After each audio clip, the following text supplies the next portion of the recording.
all for being here today. It touches my heart to see the many familiar faces of the people I have been lucky to get to know over the last few months.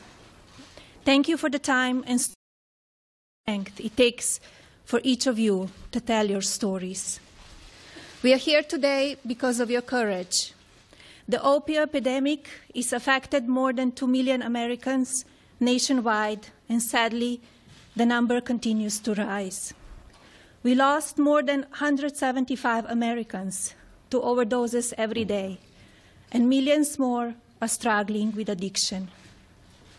As many of you know, addiction affects children in many different ways, and I have recently taken a larger interest in what I can do to help fight this epidemic.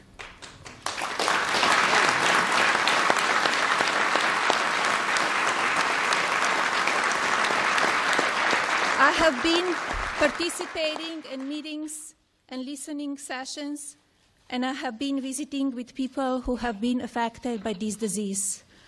I want to take a moment now to tell you what I have learned from the men and women on the front lines of this epidemic. Don Holman talked to me about his son Garrett, who took medication for ADHD and suffered from depression and anxiety. He explained that social media played a part in his son's erratic moods and behaviors.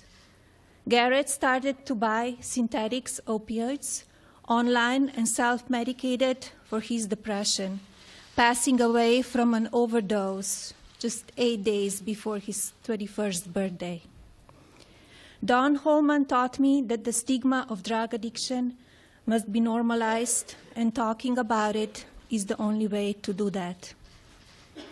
Coach David McGee talked about his friend who became addicted after his pain medication were prescribed for sports injury.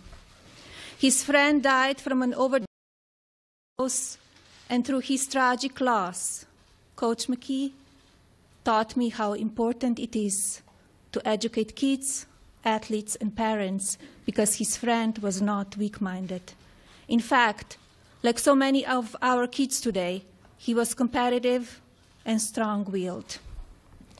Sabra Jean Collar, who is now in her 10th year of recovery, helped me learn that drug addiction is an effective disease, but with the proper support and medical attention, a person can move on to live a healthy and happy life. We are so proud of you for all that you have overcome, Sabra, and pray for you as you continue on this journey. Where are you, Sabra? Hello.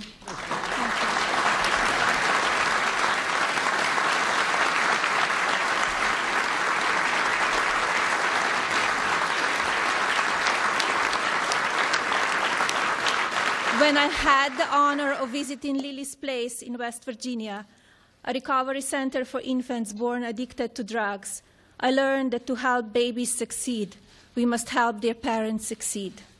By placing a priority of the whole family, Lily's Place is giving infants the best opportunity to thrive because their parents are being given the support and tools they need to succeed.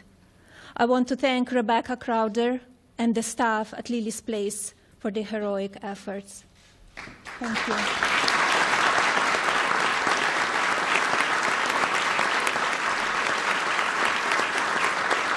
I have learned so much from those brave enough to talk about this epidemic, and I know there are many more stories to tell.